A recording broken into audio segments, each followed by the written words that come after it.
Welcome everybody to Forza Motorsport 7, and today we're taking a look at the 2009 Mercedes-Benz ML63 AMG. Now this is part of the second generation that was produced between 2006 and 2011.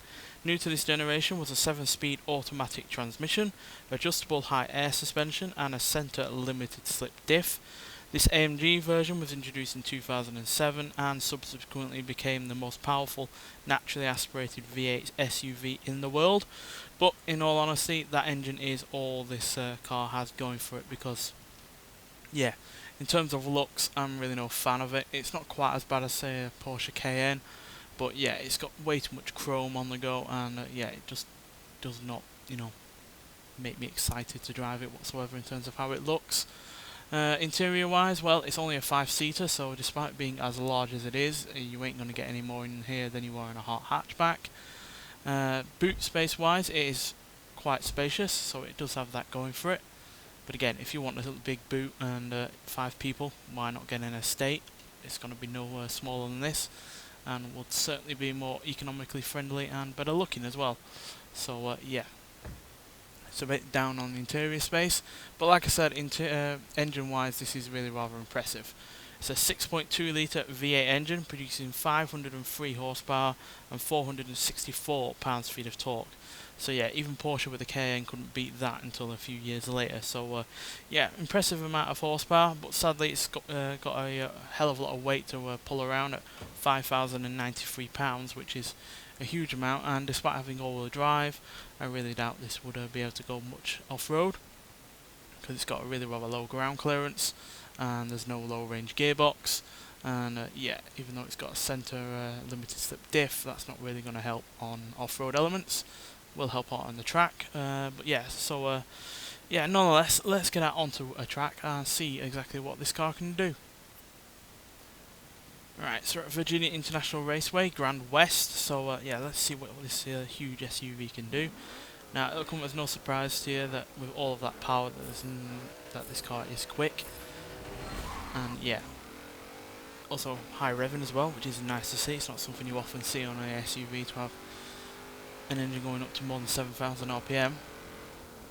But yeah, like I said, that engine and the power and acceleration that it provides, as well as the top speed, is all that this car really has going for it. Because handling wise, yeah, it's pretty awful, to be honest. It wobbles around far too much because of all that excess weight, and yeah, the all-wheel drive system is just not able to cope with the power and the torque as well as the weight that's going on, because the weight is shifting around all the time while it rolls around.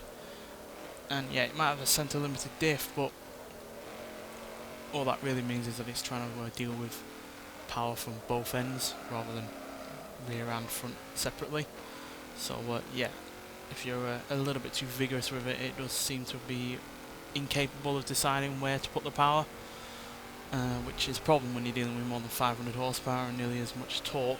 So yeah, it's by no means as sporty as the AMG name would have you think, especially given this is the top of the range model as well, most power from the biggest engine, and yeah, it's just nowhere near as capable as you would think from an AMG vehicle. Now granted, late 2000s SUVs from Germany were hardly the best. You got the Volkswagen Touareg, which is also a little bit underwhelming, especially with the massive diesel engine.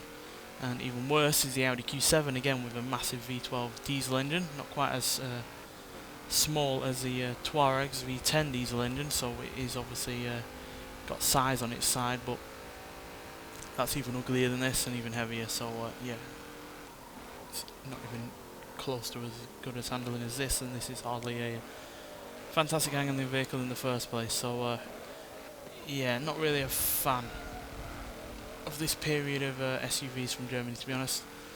As much as I hate the look of the Cayenne, at least that is a car that can go off-road and go around a track at the same time, while still having plenty of power, even though not quite as much as this at the same period. So yeah, but like I said, this does have its plus points with the engine. 0 to 60 takes only 4.520 seconds, 0 to 100 in 11.219 seconds, and unrestricted it'll go to a top speed of 176 miles an hour, which is mightily impressive. But yeah, I really wouldn't want to be doing that kind of speed in this car, because yeah, the handling isn't great, and with all of that weight, the brakes are going to be would have to pull a lot of momentum to a halt, and I really wouldn't trust them to do so, really.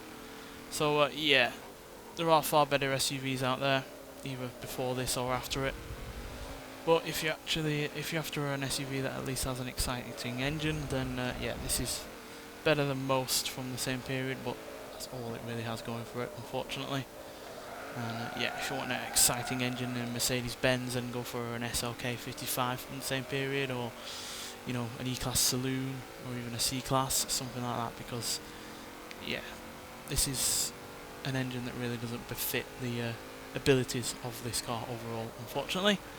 But yeah, there we go. I feel it's a little bit underrated in terms of SUVs, and pretty much rightly so. But it is nice to at least have a car from Mercedes-Benz that's an SUV from this period. We don't have many SUVs from Germany in general, to be honest. So yeah, this is it's at least nice to have it. But yeah, I would prefer a far better SUV from Mercedes-Benz, to be honest. Nonetheless, thanks for watching, and I'll see you in the next one. Bye.